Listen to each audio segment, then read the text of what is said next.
ستاسو خدمت ته حاضر شوی. په دې هیله چې د خپرونې تر پای را سره پاتې شئ. درنو اورېدونکو، په دې خپرونه کې درته د اجل تږي د ناول دوهمه برخه وړاندې کوم او تاسې لومړۍ برخه تر دې ځایه اورېدلې وه.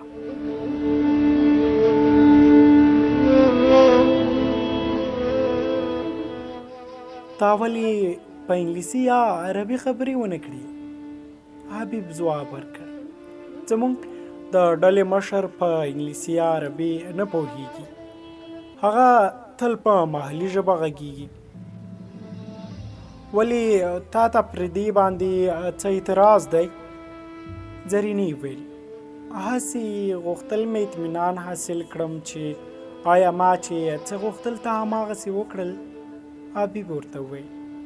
خیر دا به هم ثابته شي چې ما ستا د خفه کولو دپاره هېڅ کار نه دی کړی. زرینه اصلا د هغه لیدو او وخت تیرولو لپاره د حبیب کور ته ورغلې وه. درنو اورېدونکو، دوهمه برخه یې له دې ځایه پیل کېږي.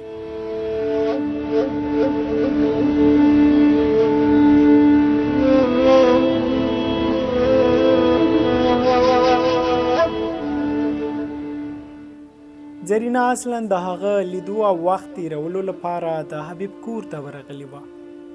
په داسې حال کې چې زلفې د هغه پر اوږو پرتې وې، په ډېره مینه یې ورته وویل.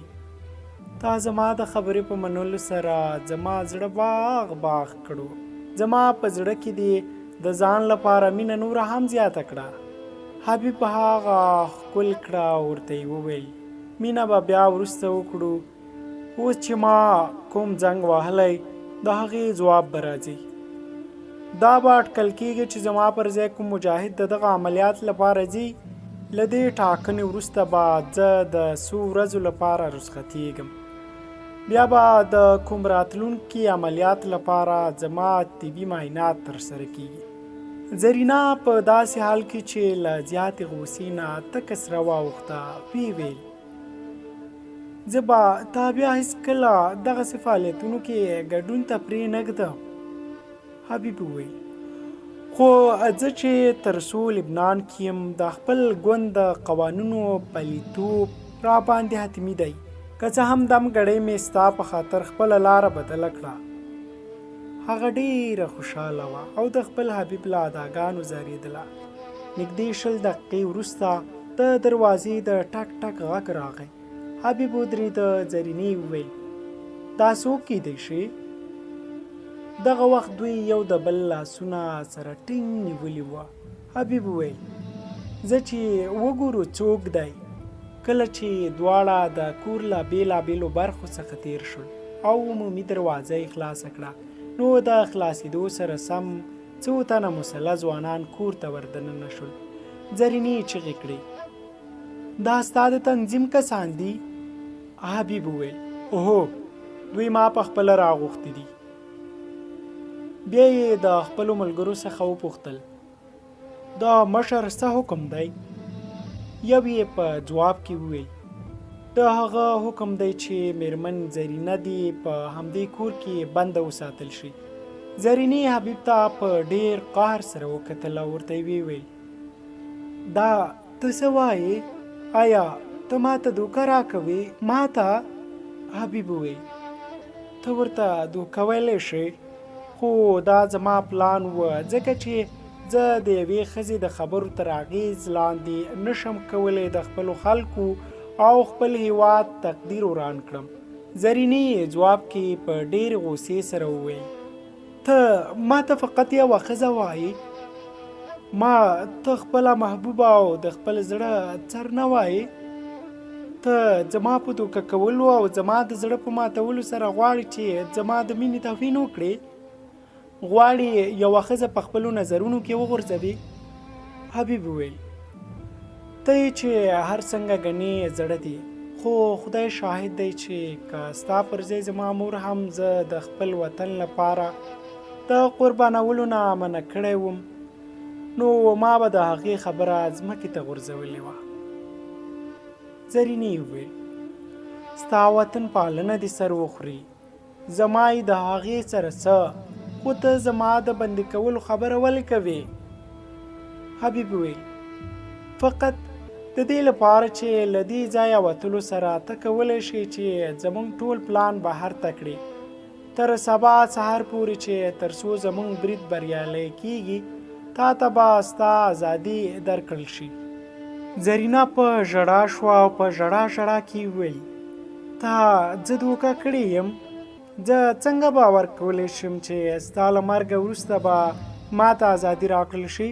ته خو هسې هم په حرام مرګ مرې. ته څه وایې ستا له مرګ وروسته به دوی ما ازاده کړي؟ نه هېڅکله نه. دوی پوه شوي دي چې زه په راتلونکي کې هم د دوی پر خلاف جاسوسي کولی شم، ځکه نو دوی ما نشي پرېښودی. حبیب ورته ویل ما ستا د ژوند او سلامتۍ ضمانت اخیستی دی. زموږ رهبر ما سره ژبه کړې چې زما له مرګه وروسته به ته د دې ځایه پرېښودل شي، بیا به هغوی تا ته د دې هېواد د پرېښودلو لپاره ووایي او که ته لاړه نه شې نو حرام مرګ به دې نصیب شي.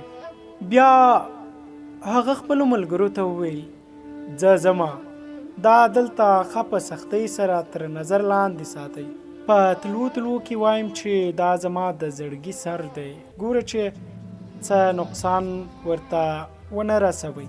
دلته یې ښه په آرام سره پرېږدئ، سبا ورته د دې ځای دروازې خلاصې کړئ. بیا یې په ډېره مینه سره زرینې ته له کتلو وروسته وویل زه نور تا سره د مینې هېڅ خبره نه کوم. ما د خپل وطن د یوه جنوني سرتیرې په فرض کولو سره وبخه. د خپلې ښې او سلامتۍ دپاره دا هېواد پرېږده. د دې خبرې په ویلو سره هغه فوراً لاړ. زرینې په سلګو وژړل. هغې په لومړي ځل مینه کړې وه او د هغې مینې هم بې قدري وشوه چې د هغې محبوب د خپل وطن او قوم په خاطر د هغې زړه مات کړی وه. له خپله ان د هغې ته هم بې له شکه صدمه رسېدلې وه. هغې باید ژړلې هم وی او همدې خبرې ژړوله. دا خو انساني فطرت دی چې که چیرې له یوه انسان څخه کوم شی وشکول شي نو صدمه ورته رسیږي. هغه هم فریاد کوي، هم نارې وهي او هم چغې کوي. کله چې یو ورور دا نشي زغملی چې دا بل ورور یې پر کور ورته قبضه وانه چوي، نو یو ملت دا څنګه زغملی شي چې د بل ملت وګړي او د بل هیواد چارواکي دې پرې مسلط شي؟ ویتنام وي، افغانستان، کشمیر وي، فلسطین یا عراق، که یرغلګري د خبرو اترو له لارې قبضه شوی هیواد نه پرېږدي او نړیوالې ادارې هم د مظلوم او اشغال شوی هیواد په حق کې انصاف نه کوي، نو د ملت ازادي غوښتونکي د غاصبانو په خلاف ضرور وسله پورته کوي. دلته دا پوښتنه راولاړېږي چې مظلوم څه له دې ته اړ کېږي چې تر څو وسله پورته کړي. خو خیر، دا مهال حبیب د زرینې د خیر خیریت پوښتلو لپاره د ټلیفون له غږېدا زرینې په وار سره غوښتنه کوله او ویل یې ستا له دې ډول ژوند قربانولو له امله به هېڅکله د یهودو تر شا ولاړه امریکا هیواد پرې نږدي. حبیب وویل موږ د غلامۍ څخه د خلاصون لپاره مبارزه کوو، خو هغوی موږ ته ترهګر وایي. آیا د ازادۍ لپاره جنګېدل کوم جرم دی؟ زرینې وویل خو ته هم لږ فکر وکړه چې ستا د جنګ طریقه داسې ده چې له دښمن څخه ستاسو خپل خلک په دې بریدونو کې زیات وژل کیږي. حبیب وویل دا ځکه چې دښمن زموږ په منځ کې راننوتی دی، موږ ماشه کشوو، ټوپک ډز کوي. بې له شکه چې دغسې بریدونو کې بې ګناه ښاریان هم وژل کیږي، خو هغوی ته د شهادت درجه حاصلیږي ځکه چې د اړتیا په صورت کې د هیواد پر هر وګړي فرض ګرځي تر څو د خپل هیواد لپاره ژوند قربان کړي. زرینې په حیرانتیا سره وویل دا څه ډول خبرې کوي؟ بې ګناه ښاریان په زوره وژني او هغه بیچارهګان چې مړه شي نو شهید ورته وایي. حبیب وویل نړیوال ښه پوهیږي چې موږ په خپل خلاص مټ خپل خلک وژنو. کله چې موږ له یو کور څخه د دښمن د ویستلو په خاطر هغه کور ته اور لګوو نو د اور په لمبو حتما شاوخوا نور کورونه هم اغېزمن کیدی شي. زرینې زړه نازړه وویل ولې کومه وسله ییزه چاره نه غوره کوئ؟ د خپلواکۍ لاسته راوړلو په خاطر ولې قانوني لارې چارې نه لټوئ؟ حبیب د زرینې په دغه خبره لومړی لږ څه زهرجنه مسکا وکړه، بیا یې ورته وویل قانوني چارې او د انصاف ټولې لارې بندې شوي دي. موږ ته یوازې همدغه لاره پاتې ده تر څو د خپلو سرونو سره ولوبېږو. عام ښاریان هم باید د ژوند نه ورتېر اوسي، ځکه څوک چې د اشغالګرو د شړلو لپاره له ځان قربانولو څخه ډډه کوي هغه په دغه هیواد کې د اوسېدلو هیڅ حق نه لري. لږه خاموشي غوره کړه او بیا یې وپوښتل آیا دارون حقیقت نه دی چې تاسو امریکایانو د دې ملت د ورکولو بندوبست کړی؟ بیا یې وار وکړ آیا دا ښکاره حقیقت ټوله دنیا نه ګوري چې موږ ته له هیڅ هیواد او هیڅ عدالت څخه انصاف نه حاصلیږي؟ ساده خبره ده، انصاف وکړئ ترهګري به پخپله ختمه شي. زرینا او حبیب دواړه د شپې تر ناوخته په همدې بحث کې سره نښتي وه. سبا په آخر ځل د حبیب غږ د زرینې تر غوږ شو. حبیب وویل زرینې زما زړګیه ستا ژوند او سلامتي غواړم، ستا ازادېدو ته لږ وخت پاتې دی. له هغې وروسته 12 ساعته وخت لري. هیله ده چې ته به په همدا 12 ساعتونو کې له لبنان څخه ځان وباسي.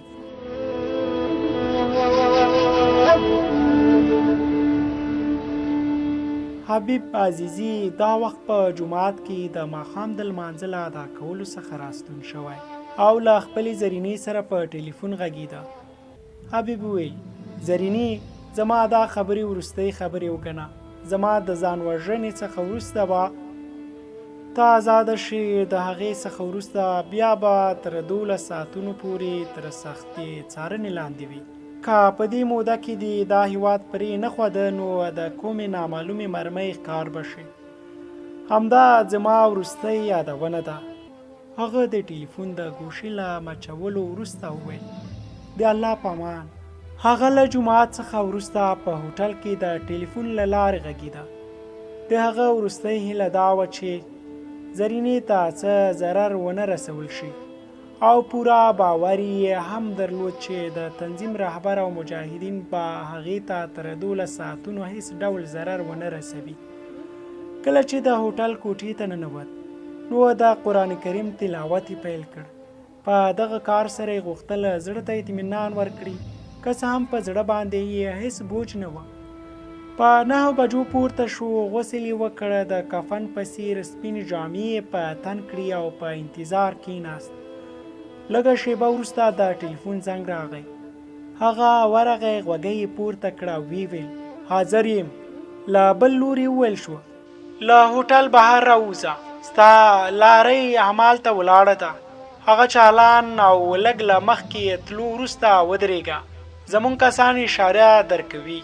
د کوزېدو په وخت کې هغه له لفټ څخه کار وانخیست، بلکې د بیړنیو زینو له لارې ښکته شو.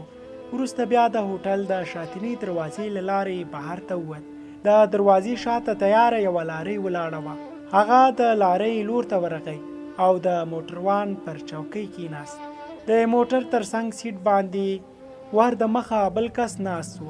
هغه له ځان سره راوړي یو بکس نه ځینې کاغذونه راویستل او هغه ته یې له ورکولو وروسته وویل دا د دې موټر کاغذونه دي، که په لاره کې د تالاشۍ لپاره چا ودرولې نو دا کاغذونه او د موټروانۍ لایسنس دې ور وښیه. حبیب وپوښتل د لارۍ په شا کې پروت مال څه شی دی؟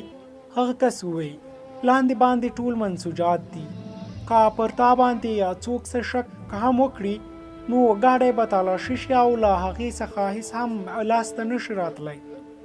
حبیب وویل ټایم بم چیرې دی؟ هغه کس وویل د دې لارۍ له انجن سره تړل شوی دی، څنګه چې موټر چالان کړي نو بم به هم فعالیت شروع کړي. حساب یې د ثانیو له مخې پیل کیږي. دا هم ښه په یاد ولره چې بم 45 دقیقو سره عیار شوی دی. په همدومره وخت کې باید ځان له دې ځایه د خپل هدف ځای ته ورسوي. هغه کس حبیب ښه په تفصیلي توګه پوه کړ او بیا له لارۍ څخه ښکته شو. حبیب شیشه بنده کړه او له دې سره سم یې د بسم الله په ویلو کیلي تاوه کړه. د لارۍ له چالانېدو سره سم په درانه خوب ویده دغه ټایم بم هم راویښ شو او د ټک ټک په معمولي غږ سره یې په حرکت پیل وکړ. حبیب ګاډی مخ پر وړاندې روان کړی و. دا وخت هغه د ښار په منځ کې روان و. دا هغه ښار و چې یو مهال له رنقونو ډک و. د سهار تر 10 بجو به پکې ټول دوکانونه خلاص و. د ښځې نر وړو او زړو پر مخونو به خندا خوره وه او د ښار په لویو وړو واټونو کې به موټرو تګ راتګ کوه. خو هغه وخت ښار کې سوله او سوکالي وه. د خوشحالۍ دوره وه او د خلکو په فکر او خیال کې هم نه و چې د هغوی دغه ښار به وران ویجاړ شي. اوس خو عادي خلک هم په کورونو بهر نه وتل. له مجبورې ورځې به کله کله که کوم سړی د خپلو ضرورتونو د پوره کولو لپاره بهر ته راوته، ځکه چې د اسلامي تنظیمونو او اسرائیلي پوځونو ترمنځ د جنگ هیڅ وخت معلوم نه و. د مرګ بم او یادو ګولیو ورولو هیڅ وخت نه و مقرر شوی. دغه وخت به له دواړه لورو څخه ډزې کېدلې او لاسي ګرنیټونه غورځول کېدل. په انساني وینو لا هم کوڅې او واټونه لمبېدل او لا هم ودانۍ ورځ تر ورځه په کنډرو بدلېدلې. اوس د ورځې 10 بجې وې. پر واټونو چندانې ترافیکي ګڼه ګوڼه نه وه. خال خال دوکانونه خلاص وو. یو نیم کس به د ضرورتونو د پوره کولو په خاطر پر ځان باندې خطر منلو. حبیب هم په لاره کې 2-3 ځایه ودرېدو ته اړ شو. هغه په لاس باندې تړلې ګړۍ ته په وار وار کتل. ګړۍ ویل چې د بم سر به 20 دقیقې مخکې خلاص شوی وي. هغه ته تر راتلونکو 20 دقیقو پورې ځان راتلونکي منزل ته رسول پکار وه. د موټر چلولو په وخت کې په تکرار سره د قرآن کریم آیاتونه تلاوت کول. د هغه وړاندې منزل د اسرائیلو سفارتخانه وه. هغه ګاډي چې له دې ځایه تېرېدل را تېرېدل ډېر په دقت سره تالاشي کېدل. د هغه ګاډی هم ودرول شو. له انجن بندولو وروسته هغه د لارۍ شاتنۍ برخه خلاصه کړه. 2 پوځیان لارۍ ته ور وختل او منسوجات یا خو دې خوا وغورځول او را وغورځول. حبیب خپل لاسي ساعت ته کتل. 9 دقیقې تیر شوې وي. انجن بند او ټایم بم خاموش و. اوس فقط 15 دقیقې پاتې وي. دغه منسوجات د اسرائیلي سفارتخانې نه لږ څه وړاندې یوې فابریکې ته د لباس جوړونې لپاره وړل کېدل. دغې لارۍ مخکې هم دلته تګ راتګ کوه. پوځیانو هغه ته د مخکې تګ اجازه ورکړه. اوس د حبیب زړه هم ټک ټک پیل کړ. د تالاشۍ له امله د هغه 3 دقیقې ضایع شوې وي. هغه لږ څه تم شو.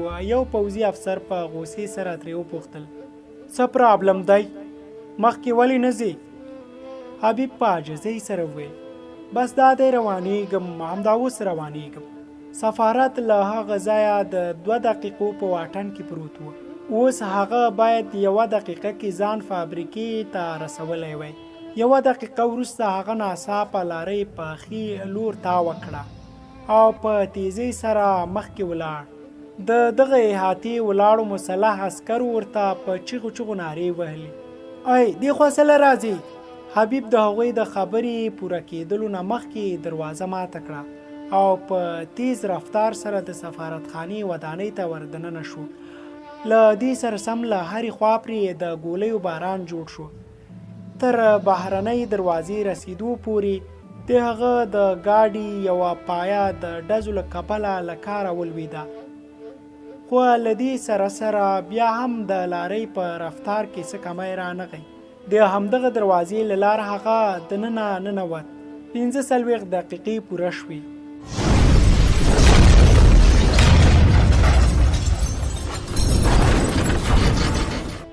یوه سخته چاودنه وشوه. دغه چاودنه دومره زوروره وه چې هلته نږدې ټولې ودانۍ ولړزولې. د سفارتخانې د ودانۍ نه خو سمه چکني جوړه شوې وه. دغه شپږ پوړیزه ودانۍ د واورو د ډیرۍ په څیر راوغورځېدله. کوم کسان چې په یو څه فاصله کې وه نو لرې وتښتېده.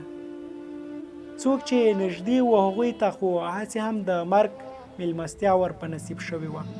د سفارتخانې په تالار کې د ناستو اسرائیلي پوځي افسرانو، امریکایي مشاورینو او لوړپوړو چارواکو څه نوم او نښان هم پاتې نه وه. له غوښو څخه یې قیمه جوړه شوې وه او هډوکي یې د اجل د دغه تږي په ګډون ذره ذره شوي وه.